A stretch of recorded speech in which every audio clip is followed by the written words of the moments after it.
안녕하십니까. 장기수선 계획에 관련돼서 2부를 한번 시작하겠습니다. 1차에서는, 1부에서는 그 관련된 법령이라던가 이런 부분들로 접근을 해드렸고, 간략하게 이제 장기수선 계획에 대해서 어떤 의미인지 말씀드렸습니다. 지금부터는 좀 현실적으로 현장에서 이제 접하는 부분에 대해서 이제 말씀드리겠습니다. 자, 장기수선 계획의 대상 및 수립 의무는 300세대 이상의 공동주택으로서 아까 말씀드렸듯이 의무관리 대상은 좀 차이가 나요. 여기 앞에 150세대가 떨어지죠. 승강기가 설치된 공동주택이라든가 중앙집중 또는 지역난방방지 공동주택. 그 다음에 이제 건축법 제11조가 이제 주상복합이라고 말씀드렸죠. 그러니까 그 주거의 목적이 아닌 다른 용도로 사용하는 그런 주거시설과 같이 있는, 그러니까 한마디로 말해서 주상복합입니다. 요즘에 이제 많이 지금 짓고 있죠. 주상복합이. 밑에는 좀 이런 편의시설들이 들어오고 위에는 이제 주택들이 들어오는 그런 시스템입니다. 그러니까 그 다음에 이제 장기수선 계획의 수립 의무자는 공동주택을 건설 공급하는 사업주체, 그 다음에 리모델링 하는 자, 그 다음에 건축주, 경과주, 이제, 그러니까 어느 정도 정리가 됐으면 이제 관리주체는, 그걸 받아가지고 이제 관리를 해야 된다는 겁니다.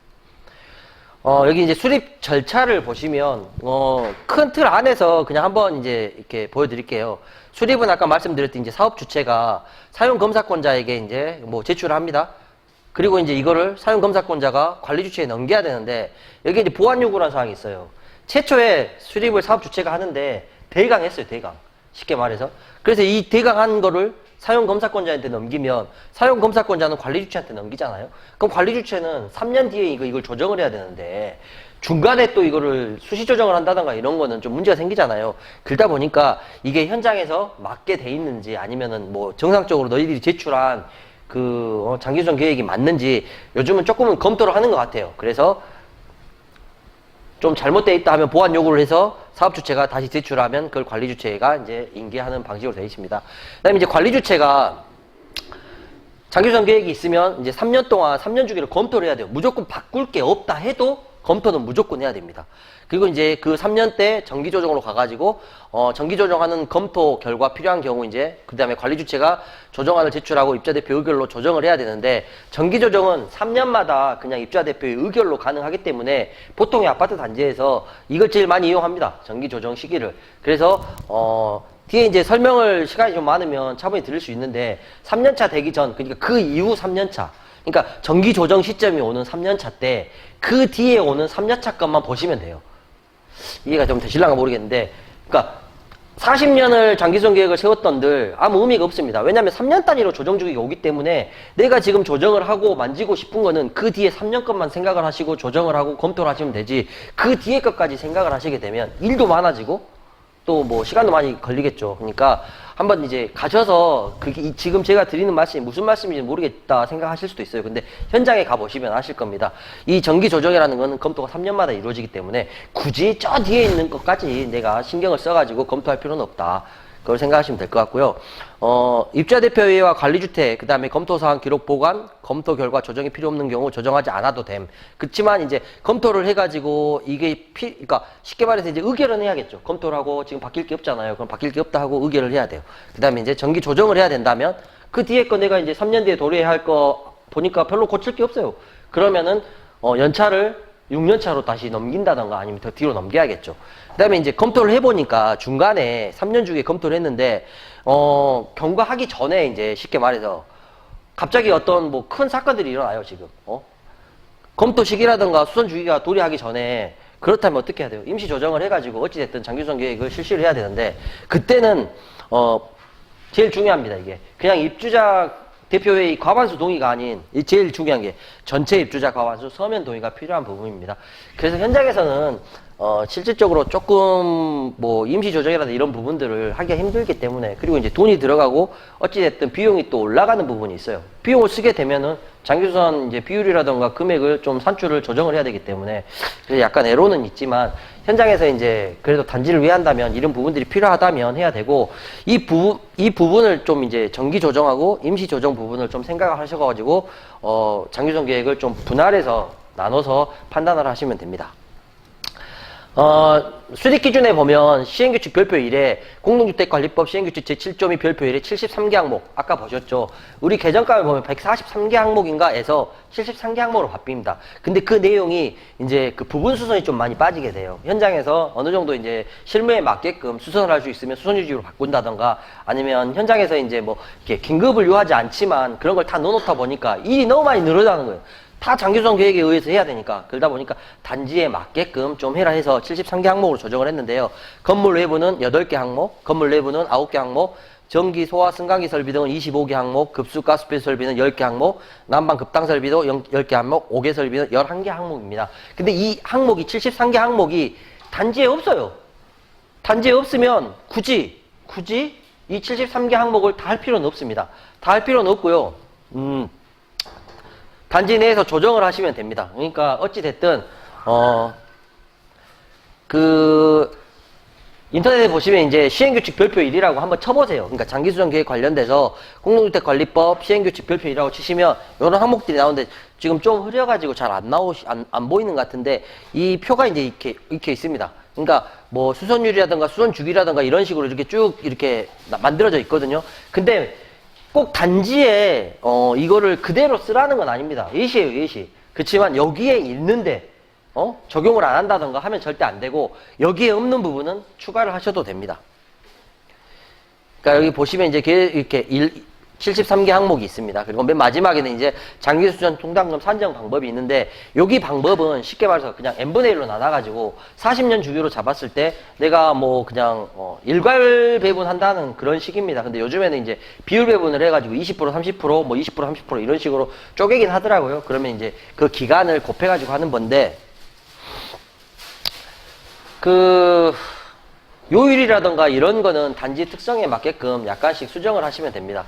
그 다음에 이제 수선 범위를 보시게 되면, 공동주택 시행규칙 별표 1의 장기수선 계획 수립 기준으로 변경하면서 수선 항목을 대폭 축소하고 다수의 부분 수선 해당 여부를 삭제함으로써 현장에서의 혼란이 발생함에 따라 전면 수선 인정 기준을 명확히 정의하기 위해서 이제 수선 범위를 좀 명확히 했습니다. 목적으로는 이제 부분 수선 항목이 삭제되었어요. 그리고 그러면 이제 장기수선 계획에 반영하여 장기수선 충당금을 사용할 수 있는 기준을 제시하기 위하여 각 공종별 최소 단위를 정의하고 최소 단위 이하는 수선 유지비를 사용하게 되어 있습니다.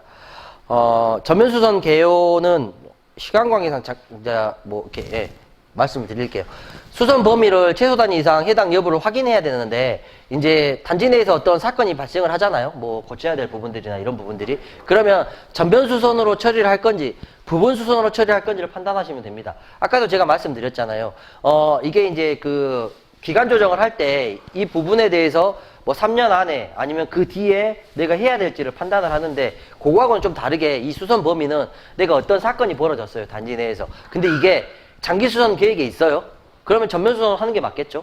근데 부분 수선을 처리할 부분이 있어요. 근데 장기 수선 계획 안에 전면 수선은 있는데 부분 수선이 없는 거예요. 그런데 부분 수선이 수립 기준이 정의되어 있는지를 봐야 되는데 제가 말씀드렸잖아요. 그건 단지의 특성에 맞춰서 약간 조정이 필요하다고. 근데 73개 항목으로 줄면서 부분 수선 항목이 많이 삭제가 됐어요. 근데 현장에 맞게끔 현실에 맞게끔 단지 내에서 조정할 필요가 있다고 생각을 하시면 이제 그 충당금으로 지급할 수 있게끔 장기수선 계획 안에 넣으시고 아니면 들어있거나 하면 집행을 해야 되지만 그게 아니란 경우에는 공사 수행 후 수선유지비로 처리해야 된다는 겁니다. 여기서 단어가 좀 나오죠. 충당금과 수선유지비. 충당금은 아까 말씀드렸던 집주인이 내시는 거예요. 집주인이.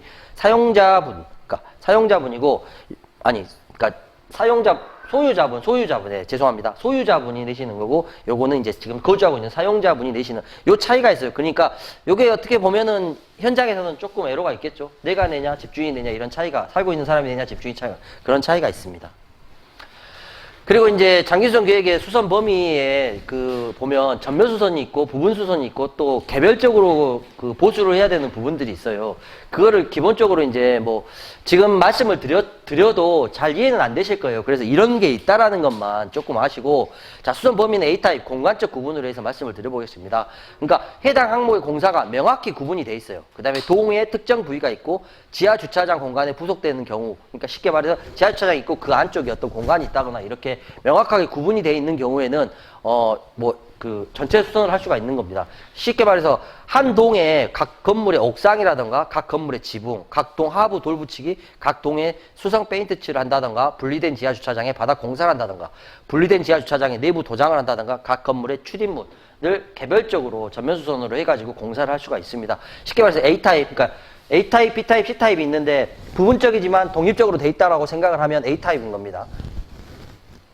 한 예시로 이제 이런 식으로 장기 그 계획을 세울 때 설정을 이렇게 만들어 놓는 겁니다. 나는 A타입으로 이거는 이렇게 전면 수리로 이렇게 각 동별로 부분적으로 나눠져 있는데 이런 식으로 전면 수선을 할 거다. 그 다음에 아까 B 뒤에 보면 이제 B타입이 있는데 그것도 한번 볼까요? 자, B타입입니다. 제품의 기능적 구분으로 되어 있는 겁니다. 쉽게 말해서 승강기, 전기, 통신, 소방, 배수, 급수 등에 보면 펌프라든가 개별적으로 있는 뭐 조속기라든가 뭐 승강기에 보면 시브라든가 이런 게 있어요. 이런 부분들은 같이 연동되지만 개별적으로 수선을 할 수가 있잖아요. 그러니까 이거는 하나로 봐가지고 부분 수선이고 전면 수선으로 판단을 하는 겁니다. 그 다음에 이제 세 번째 C타입으로 보면 단지 절체에 걸쳐 하나의 단위인 경우가 있습니다. 쉽게 말해서 단지 내 도로라든가 배관의 행주관, 쉽게 말해서 연결돼 있죠. 행주관이. 쉽게 말해서, 그 다음에 이제 그 단지를 기준으로 전체를 교체해야 되는 거. 뭐, 단지 내 도로라든가 울타리라든가 보도블록, 기계 분야의 배관 중에 이제 급수설비, 단지 내 전체 배관이라든가 급탄관, 단지 내 전체 연결되어 있는 그거를 전체적으로 교체를 해야 된다라는 거. 그러니까 첫 번째 A타입은 뭐였습니까? 구분적으로 분리되어 있는 구간, 그러니까 각 동의 옥상이라든가 출입문 이렇게 구분되어 있는 공간이고, B타입에서는 아까 말씀드렸듯이 각 부속품에서 독립적으로 움직이는 거. C타입은 전체적으로 그러니까 단지를 봤을 때 전면적으로 그러니까 보도블록 전체 갈아야 된다던가 뭐 이런 식으로 전면적으로 전체의 단지를 적용해야 되는 그런 구분으로 지금 좀 나눠서 이제 적용을 해 주시면 좋을 것 같습니다. 쉽게 말해 이제 그래서 이제 뭐 이 장기수선 계획 세울 때 이거는 나는 C타입으로 해가지고 이거는 전면 교체 울타리라든가 아스팔트 포장이라든가 어린이 놀이시설은 뭐 전면 교체를 한다 아니면 부분 수선을 한다 이런 식으로 이제 좀 나눠 놓으면 나중에 내가 공사를 할 때 어느 정도는 편할 수가 있어요. 이거를.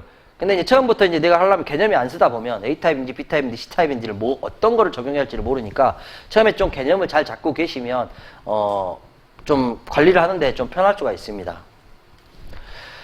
그다음에 이제 장기수선 계획의 수선 항목 판단 기준인데 어찌됐든 그 아까 말씀드렸듯이 우리 단지 내에서는 공용 부분과 전용 부분이 있어요.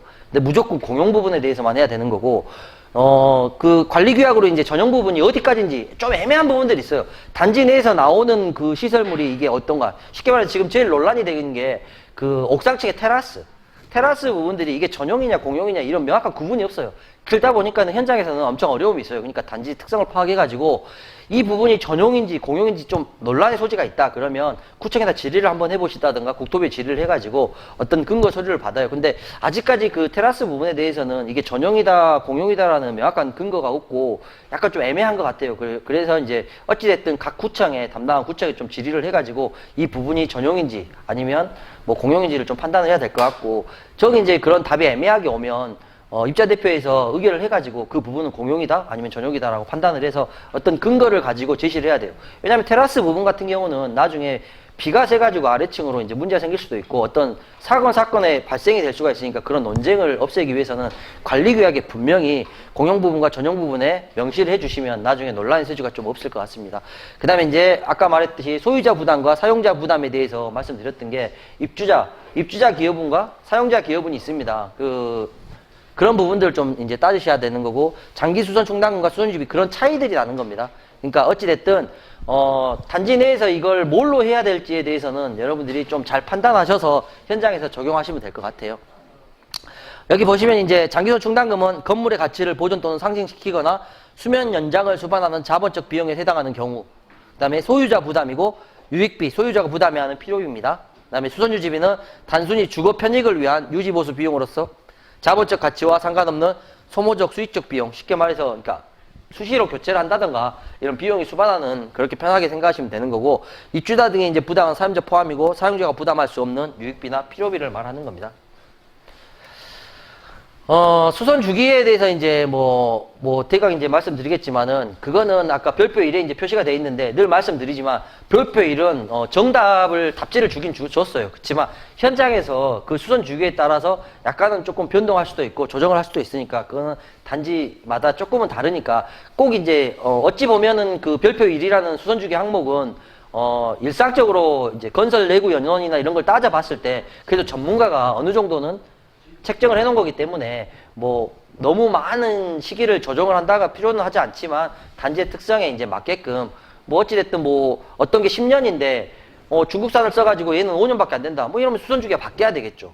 그렇지만 국내산을 써가지고 얘가 뭐 10년 주기가 맞다 하면 그대로 두는 거고 하니까 그거는 단지 특성에 맞춰서 약간 좀 조정해도 가능하라고 봅니다. 그 다음에 이제 수선율 아까 처음에도 말씀드렸지만 전체 수선이냐 부분 수선이냐 보면 별표 1에 보면 이제 뭐 100% 수선이나 아니면 부분 수선 뭐 10% 이런 게 있어요. 그런 부분들을 좀 감안을 하셔가지고 하는데 자주 고장 나는 게 있고 좀 덜 고장 나는 게 있고 막 이런다면 그런 부분 수선율도 조정을 하셔야 돼요. 왜냐면 장기수선 계획에 부분 수선율 10%가 적용돼 있으면 1000만 원이다. 거기에 100만 원은 그 부분 수선율에 100만 원 무조건 쓰셔야 됩니다. 단 미만일 때는 사용을 뭐 문제가 되지 않지만 100만 원이 초과됐을 때는 문제가 되기 때문에 그것도 장기수선 계획을 조정을 하셔야 됩니다. 일단 그 중요한 사항들은 또 이제 그 나중에 심화 교육을 들어가시게 되면 좀 더 심도 있게 이제 말씀을 드리는데 오늘은 좀 큰 그림에서 그런 대략적인 이야기만 말씀을 드리겠습니다. 이제 수선 금액에 대해서 이제 뭐 판단을 해야 되는데 나중에 면적이라든가 수량 단가를 곱해갖고 산출을 하는데 이 부분은 뭐 장기수선 계획의 이제 시스템이라든가 저희 협회에 들어오시게 되면 산출 내역이라든가 방법들이 자세하게 나와 있는데요.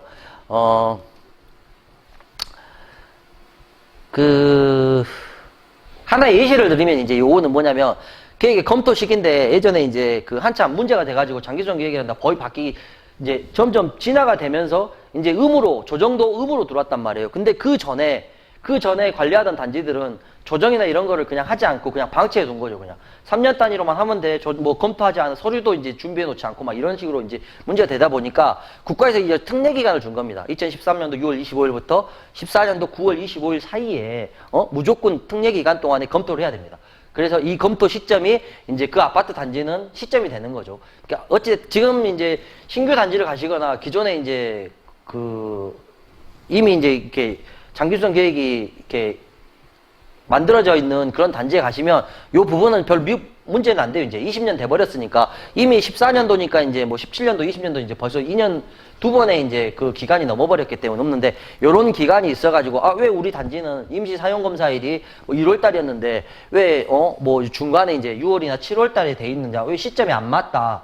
이런 생각을 하실 수도 있어요. 그러면 그 단지는 이 특례 기간에 조정을 거쳐가지고 그 시점부터 이제 3년을 적용하는 게 됩니다. 그러니까 약간의 날짜가 이제 좀 오래된 단지들은 이게 좀 이상하다 날짜가 그러면 이 부분을 생각하시면 됩니다. 특례 기간이 중간에 있었다라는 거를. 그러니까 여기 보시면 특례 기간이 갖고 검토 시점이 가에 해당되거나 한 번도 검토하지 않은 경우에 해당하는 공동주택은 특례 기간 동안 장기수선 계획을 검토해야 한다. 이 경우 장기수선 계획 정기 검토 기산점으로 인정되므로 이후 3년마다 검토 조정해야 된다 해서 이 특례 기간에 검토하신 그 단지들은 좀 임시 사용검사, 그러니까 사용 승인이라고 이제 쉽게 말해서 다른 거죠. 이때 한 그런 시기들은요. 그리고 이제 뭐 아까도 그 말씀드렸듯이 정기검토라든가 수시검토 이런 부분들이 있는데 정기검토는 이제 무조건 3년마다 하는 거고요. 3년마다 무조건 해야 됩니다. 그 다음에 이제 정기검토를 안 하고 수시검토 해가지고 뭐 수정을 해야 된다든가 이제 뭘 해야 되잖아요. 그러면은 반드시 입주자 동의를 받아 조정할 수 있다고. 그러니까 중간에 내가 갑자기 급작스럽게 뭘 해야 된다고 어떤 시설물이 뭐 좀 내가 생각했던 것보다는 장기수선 계획에 포함이 안 돼 있다 이랬을 때는 정기검토 기간까지 기다리기에는 지금 좀 급박한 상황들이 좀 벌어질 것 같아요. 앞으로 내가 점검을 해보니까. 그러면 중간에 수시검토를 해야 되는데 아까도 말씀드렸잖아요. 수시검토를 하게 되면 입주자 과반수 동의를 받아야 되는데 이게 좀 힘들다고 표현하기는 그지만 조금은 어려웠죠. 근데 지금은 이제 좀 많이 바뀌었습니다. 왜냐면 그 관리규약에 보면은 이제 그러니까 우리 그 인터넷 투표? 전자투표를 할 수 있기 때문에 요즘에는 이게 이제 좀 많이 바뀌었어요. 옛날에는 일일이 수작업으로 세대를 돌면서 이걸 해야 되는데 충분하게 전자투표로 설명을 하고 이거 부분에 대해서는 우리가 조정을 해야 되니까 과반수 동의를 받아야 된다 해서 요즘엔 전자투표 제도가 또 도입이 되면서 잘 그걸 이용하시면 이 수시검토에 대해서 약간 트라우마가 있는 그런 단지들도 이제는 전자투표를 이용해가지고 잘 이용하시면 편리합니다. 자, 정기검토는 입주자대표 의결. 자, 제일 중요하기 때문에 좀 크게 한번 해봤습니다. 정기검토는 입주자대표 의결을 해왔고 수시검토는 입주자 과반수 서면 동의가 반드시 필요합니다. 조정 시기는 별도로 규정하고 있지 않으며 단지 여건상 필요하면 언제든지 검토하여 조정이 가능합니다. 이것도 이제 정리 끈 건데 지금 시간 관계상 조금 넘어가도록 하고요. 중요한 것들만 이제 좀 한번 해보겠습니다. 자, 여기 보면 징수 적립 절차는 뭐 계획 기간 중에 수선비 총액을 이제 뭐 어차피 장기수선 충당금에 대해서 이제 한번 쭉 뽑겠죠. 왜냐면은 별표 1에 근거를 해가지고 면적 산출이라든가 이게 이미 이제 초창기 때 사업 주체에서 저희한테 넘어와요. 그래서 단지에 가시면 제일 먼저 찾아야 될 부분들이 그겁니다. 최초에 그 뭐 몇 년 안 됐으면 장기수선 계획에 대해서 받아야죠. 근데 보관이 잘 안 되는 데도 있어요. 그러니까 어찌됐든 그걸 잘 찾아가지고 장기수선 계획에 수선비 총액이라든가 관리규약에 이제 적립률을 계산을 해가지고 세대당 부과 금액을 확정하고 부과하고 적립하는데 입주자 등에게 부과하고 소유자가 아닌 경우 소유자한테 반환해야 한다. 이 말은 뭐냐면 아까 말씀드렸잖아요. 장기수선 충당금액은 누가 내야 된다고요? 집주인이 내야 된단 말이에요. 그러니까 여기는 뭐 소유자가 이제 관리비로 부과를 하겠죠. 그러니까 요즘에는 많이 이제 정착이 됐어요. 옛날에는 뭐 이렇게 장기수선 충당금 모르고 나가면 그냥 꽁돈이네 막 이랬는데 요즘에는 부동산에서 아주 잘 합니다. 이미 전화가 와요. 부동산에서 매매가 이루어지거나 집이 이제 거래가 나잖아요. 그러면 그 집주인끼리는 상관이 없지만 거기가 전세 계약이었으면 전화가 와가지고 장기수선 충당금 언제부터 언제까지 그 발생분 팩스로 좀 넣어달라 이런 식으로 이야기를 합니다. 아까 회계 시간에도 말씀드렸듯이 그 의무예요. 발급해달라면 발급해줘야 됩니다. 그러니까는 어찌됐든 그거를 이제 차감을 해가지고 서로 알아서들 해요. 서로 알아서들. 왜냐면 들어올 사람 거 까고 넣고 부동산에서 이제 알아서 하니까 그거는 관리소에서 이제 신경 쓸 부분은 아닙니다. 미입주. 중요한 거는 이제 여기 있습니다. 자, 입주를 했는데 지금 이제 장기수선 충당금이 1년이 지나가지고, 발생이 됐어요, 지금 이제. 경과한 날이 속한 달부터 부과를 해야 되는데 지금 아파트가 좀 외진데가 있고 후진데가 있어요. 근데 입주가 지금 덜 됐어요. 그러면 장기수선 충당금은 발생은 해야 되고 미입주 세대는 어떻게 해야 돼요? 그냥 놔둬야 되나요? 입주한 세대들이 다 내야 되나요? 절대 아닙니다. 미입주의 경우 사업주체가 부담합니다. 이거는 마찬가지예요. 쉽게 말해서 경비나 청소나 뭐 이런 일반관리비 부분들도 마찬가지로 사업주 부담분이 있어요. 그러니까는 100세대 중에 50세대는 입주민이 뭐 입주를 했지 않습니까? 50세대는 이제 그 납부를 그대로 하고 나머지 50세대는 사업주체에서 납부하게 되어 있습니다. 이 부분은 뭐 가서 보시면 이제 아시게 될 거고, 아까도 이제 말씀드렸지 적립률 요거는 그러니까 관리규약으로 규정한 각 단지에 맞게 설정하시면 돼요. 설정하시면.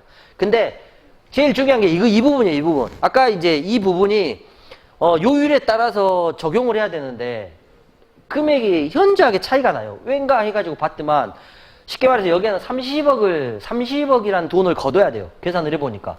근데 지금 현재 한 15억밖에 안 걷어져 있어요. 금액이. 그리고 왜 그랬는가 보니까 여기는 단지가 이렇게 요율을 적용을 해요. 일괄적으로 한 게 아니고 15%, 그 다음에 여기는 20%죠. 더하면 20%, 여기도 20% 이렇게 더하고 이런 식으로 이렇게 하는데 이 연차별, 10년, 20년, 30년, 40년, 50년 뭐 이 연차별로 해가지고 여기 계획 기간을 여기다 적용을 해야 되거든요. 근데 여기 계획 기간을 적용을 안 한 거예요. 그러니까는 50년 동안 한 거를 이 계획 기간 60으로 해버린 거죠. 10년으로만 해야 되는데 연차 적립요율은 여기에 20%, 지금 15%, 여기 보면 15%잖아요. 적립요율은 15% 적용해놓고 1년부터 10년, 그러니까는 10년만 적용해야 돼. 12 곱하기 10년 120을 해야 되는데 그냥 이 전체를 해버린 거예요. 60으로 해가지고. 그러면은 금액이 확 떨어지겠죠. 그죠? 그러니까 요게 제일 잘못된 예시예요. 그러니까 그 단지에서 제일 오해를 하는 부분이에요. 그러니까 아예 계획 기간을 뭐 안 넣고 연차율을 안 넣고 엠빵으로 해가지고 그냥 똑같이 일률적으로 20%면 그거 뭐 적립률 적용할 필요가 없잖아요. 똑같으니까. 그치만 적립률이 다르면 이거 부분은 분명히 보셔야 됩니다. 제일 중요해요, 이게. 예, 어렵게 생각하지 마시고. 그러니까 지금 한 예시를 한번 봐볼게요. 자, 공급 면적 총 공사 금액이 50억 원이에요. 면적은 5만 해봐요. 적용기간 10년, 적립률 20%잖아요. 정말 쉬워요. 어렵게 생각하지 마세요. 자, 적용기간 10년이었고 적립률 20%였잖아요. 요것만 생각하시면 돼. 자, 적용기간 10년, 적립률 20%. 그러면 총액에다가 나는 이번에 이 10년간 20%만 적용하겠다. 20% 넣으시고 총 공급 면적에 10달 해가지고 적립률 적용기간 10년. 요거 넣으시면 돼요. 요렇게 계산하면 세대당 면적이 이제 166.67원이 나와요. 그럼 이 166.7원을 84회배다 그러면 곱하기 84회배 하시면 돼요.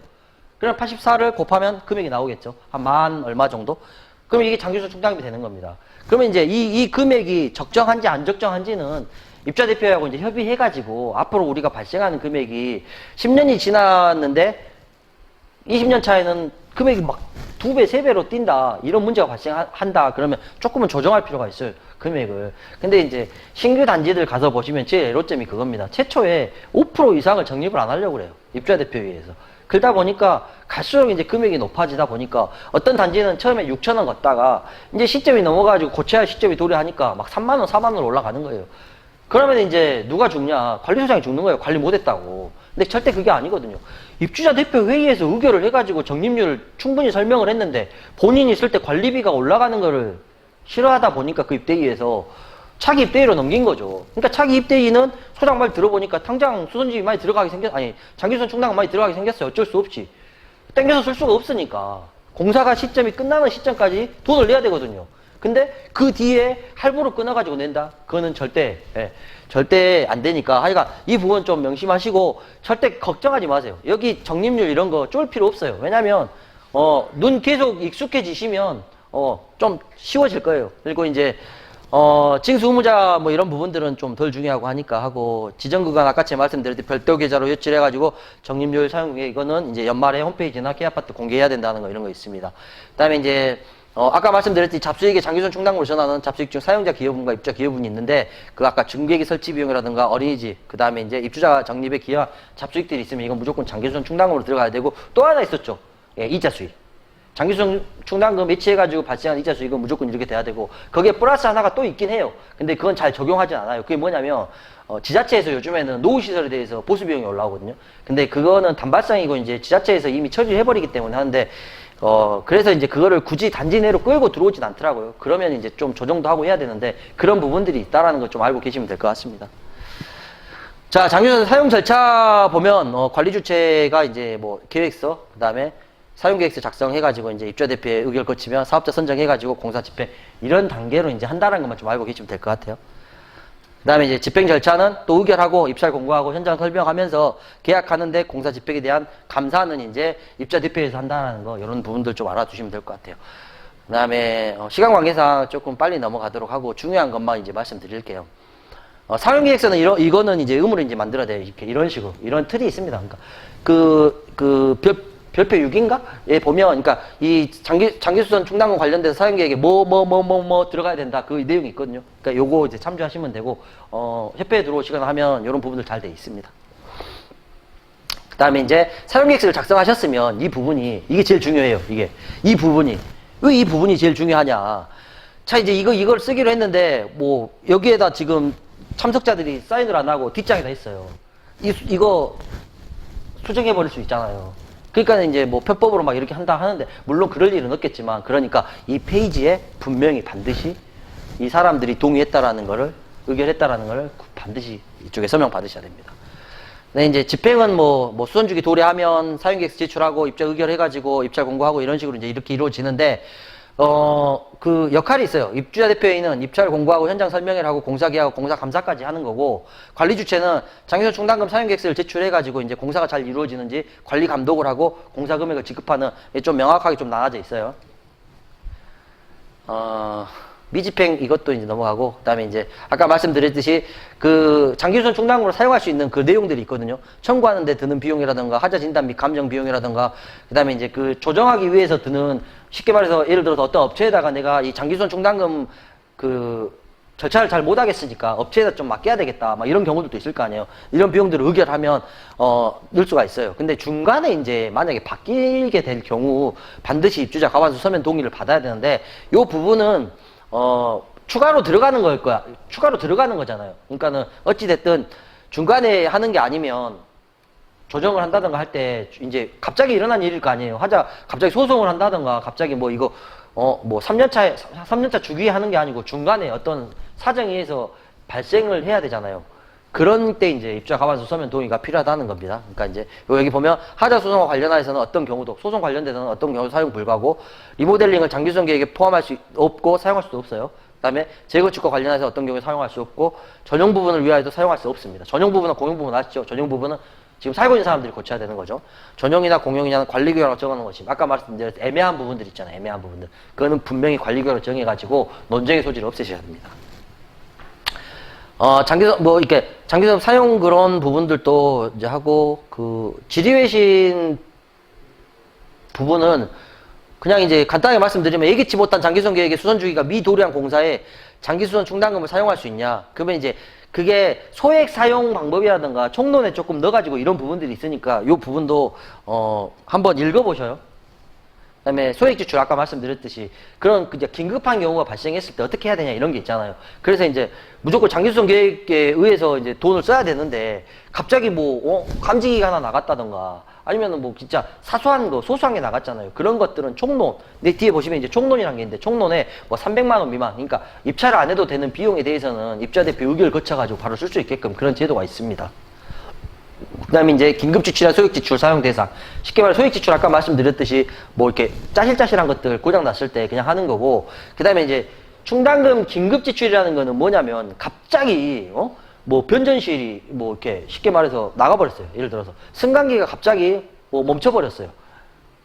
근데 이거 뭐 아직 기간이 도래하지도 않았어요 지금. 뭐 어떻게 해야 돼요? 일단 긴급한 경우 빨리 고쳐야 되겠죠. 빨리 고치고 입주민들이 난리인데 어떻게 승강기 고장 나가지고 세워뒀는데 우리 의결해가지고 이렇게 한다 그러면 그 민원 누가 다 받을 거예요. 그래서 긴급한 경우에는 이런 절차들이 있다는 거 좀 알고 계시면 되고 여기 표시돼 있어요. 소액 지출은 어떻게 하면 되는 거, 그 다음에 이렇게 긴급공사는 어떤 절차에 의해서 하면 되는 거 이렇게 있습니다. 그 다음에 이제 적립 및 사용 현황을 게시해야 되는데 이런 식으로 이제 단지 현황 이렇게 쓰시고 이런 식으로 이렇게 얼마 썼다 이런 식으로 해가지고 관리조장 설명해가지고 게시하시면 되는 거고 사용내역도 공개는 의무사항입니다. 아파트나 관리정보 공동관리정보 시스템이나 홈페이지에 공개하셔야 돼요. 공개 항목은 적립하에는 장기수선 충당금, 실제 적립된 장기수선 충당금, 장기수선 충당금 사용금액, 장기수선 충당금의 잔액 이 부분은 무조건 게시하셔야 되고 공고하셔야 됩니다. 과태료 처분 대상이십니다. 그리고 이제 그 지류의 그런 부분들은 책자에 이제 딸려 있으니까 한번 쭉 읽어보시고 좀 읽어보면 이해되실 거예요. 왜냐면 현장에서 이루어지는 일들이니까 한 번씩 이렇게 좀 읽어보시면 뭐 참고가 되실 거니까 한번 참고를 하시면 될 것 같아요. 어찌됐든 오늘 그 장기수선 관련돼서 이제 말씀을 드렸는데요. 어찌됐든 제가 드릴 수 있는 거는 절대 이제 그 장기수선 관련돼서는 어렵지 않다. 한번 내가 적응을 하면 이게 이제 계속 시스템화 돼가지고 3년 주기로 이루어지고 그런 게 있기 때문에 하는데 가장 소장님들이 어려워하는 게 소액지출이라든가 긴급사용 부분에 대해서 좀 어려워를 하시는데 그 부분도 좀 숙지를 하고 계시면 입자대표 의결 거쳐서 다음에 조정 시기에 또 조정하고 그런 부분들 넣으면 되거든요. 그러니까 처음에 어려운 거지 절대로 그러니까 계속 하다 보면 반복적으로 하다 보면 절대 어렵지 않습니다. 아마 현장에서 느끼는 부분은 제가 말씀드리지만은 어찌 보면 만능을 원해요. 단지는 그렇지만 하다 보면 또 만능이 되고 또 보람된 경우도 있거든요. 그리고 이제 겪어보시면 아시겠지만 정말 다양한 사람들을 접하는 곳이 관리소입니다. 그러니까 상처받지 마시고 그 부분을 좀 극복하셔서 정말 한 단지에서 오래오래 이렇게 근무할 수 있는 여건 만드셔가지고 성장하시는 관리소장이 되셨으면 합니다. 감사합니다.